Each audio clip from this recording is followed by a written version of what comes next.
오늘은 느헤미야 6장 15절 말씀을 함께 나누겠습니다. 성벽 역사가 52일 만인 엘루월 25일에 끝나매. 아멘. 느헤미야 6장에 이제 드디어 성벽의 건축이 52일 만에 드디어 끝이 납니다. 그때가 엘루월 25일이라는 설명이 있습니다.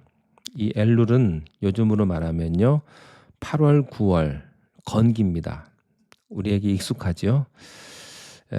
아마 그 당시 이스라엘이 지금 한여름에 세크라멘토나 또 아니면 라스베가스 정도 그 정도의 무더위일 거라고 아마 생각이 됩니다. 이 건기 때는요 날씨가 무척이나 덥습니다. 그 섭씨로 40도 이상 되는, 화씨로 하면 거의 35도 이상, 40도, 화씨로 하면 100도 이상, 110도 이렇게 넘는 그런 아주 뜨거운 날씨가 계속되는 거죠. 그래서 걷기도 힘들고요, 숨쉬기도 힘들고요, 살아가기도 참 힘든 그런 날씨입니다. 이런 날씨에도 불구하고 이스라엘 백성들은요 52일 만에 성벽을 완성합니다. 성벽을 이루는 돌덩이는요 엄청나게 크고 무겁습니다. 벽돌이 아니고요 큰 돌덩어리예요. 그 돌을 옮겨 다듬고 쌓는 일은요 상상 이상으로 힘든 겁니다. 그런데 그들이 그걸 해낸 겁니다. 이 성벽의 길이가 전체 한 2마일 정도 되는데요, 여기에 참여한 모든 사람들이 목숨을 걸고 성전을 건축한 거나 진배가 없습니다. 아마 이렇게 할 수 있었던 것은 하나님이 함께 하신다고 하는 그런 희망과 비전이 있었기 때문일 것입니다. 우리 인생의 건축 역시 마찬가지입니다. 목표가 없는 사람들은 아무 일도 할 수가 없어요. 우리가 성령의 감동을 받고 예수님을 영접하면 비전이 생기죠. 우리가 보기에 이룰 수 없는 것일지라도 하나님은 그런 불가능한 일을 우리에게 비전으로 주십니다. 그리고 그것을 이루게 하시는 겁니다. 그렇게 긴 성벽, 무더운 날씨, 또 괴롭히는 적들, 또 물질도 없었고요.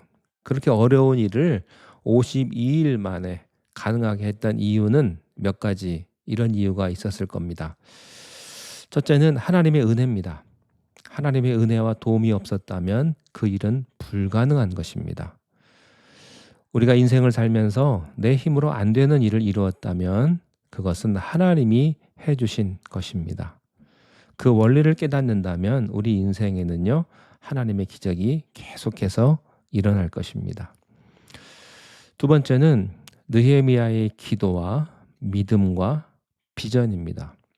어떤 큰 일도요 비전을 가진 사람이 목숨을 걸고 일할 때 이루어지는 거죠. 느헤미야가 하나님의 음성을 듣지도 않고 기도도 안 하고 또 비전도 바라보지 않았다면 성전 건축은 요원했을 겁니다. 절대 불가능하죠. 인간은 원래 과거 지향적입니다.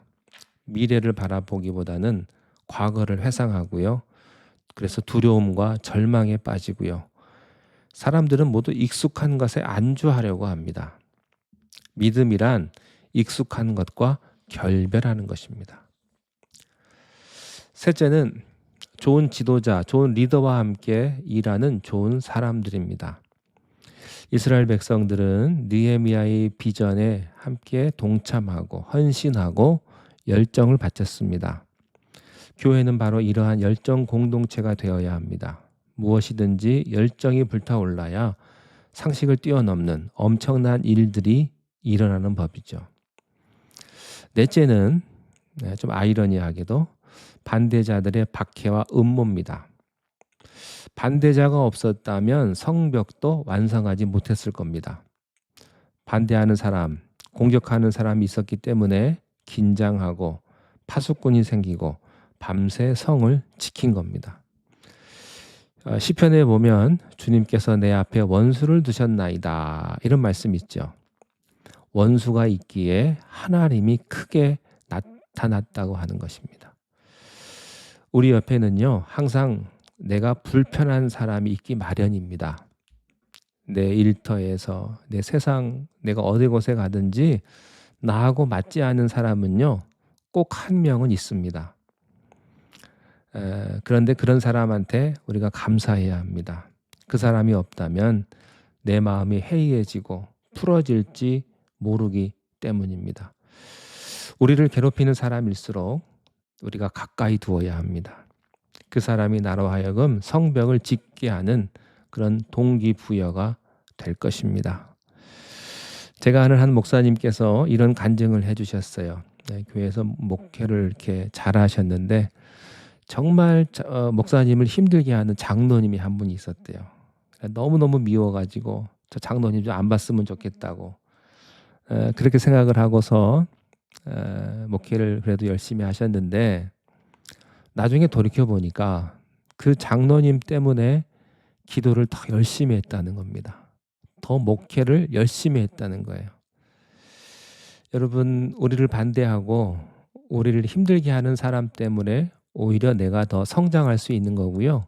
내가 더 발전할 수 있다는 사실을 기억하십시오. 주님께서 내 앞에 원수를 두셨나이다. 시편 기자는 그렇게 이야기를 합니다. 하나님의 사건에는요, 언제나 반대와 음모가 있었습니다.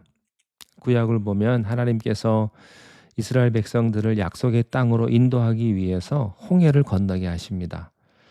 그런데 홍해를 건너는 건 결코 쉬운 게 아니에요. 바로 왕이 보내주지 않으니까 10번의 재앙을 하나씩 겪으면서 결국에는 마지막 재앙 때에 겨우 홍해를 건널 수 있게 됩니다. 신약을 봐도요, 예수님이 하시는 일을 예수님의 그 공생에 하나님의 일을 하시기 전에 맨 처음 겪은 일이 시험 받는 일이었습니다. 광야에서 사탄은 예수님에게 3가지 시험을 던지죠. 돌덩이를 떡으로 만들라. 육체적이고 물질적인 유혹이고, 높은 성전에 올라가 떨어지면 천사가 받아줄 거다. 정신적인 시험이죠. 그리고 자기에게 절하면 온 세상을 다 주겠다. 명예욕에 관련된 것이었습니다. 인간이라면 혹했을 그럴듯한 유혹이었지만 예수님은 사탄의 속임수에 넘어가지 않고 이 모든 것을 하나님의 말씀으로 물리치셨습니다.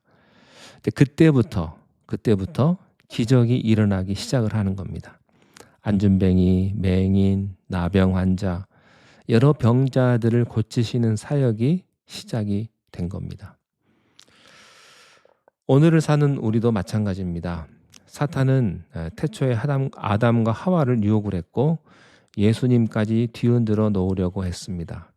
그리고 여전히 지금도 우리를 다양한 방법으로 유혹합니다.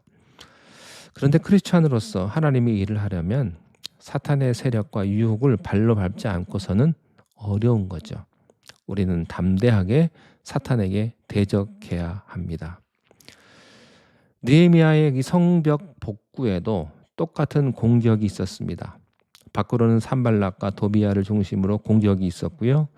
안으로는 부패한 귀족들이 백성들에게 이자받고 서민들이 포도원과 밭을 저당 잡히고 심지어 아들과 딸이 노예로 팔려가서 여러 가지 원망과 불평이 생겨난 겁니다.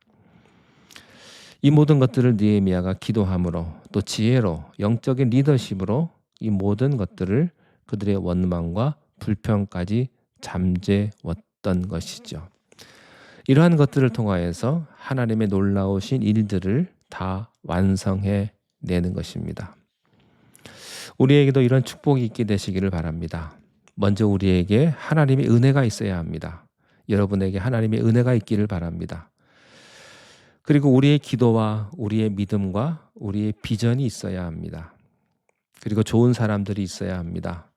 또 반대로 나를 힘들게 하는 사람이 있을지라도 오히려 더 그것 때문에 감사하고 또 하나님 앞에 영광을 돌릴 수 있는 여러분이 되시기를 바랍니다.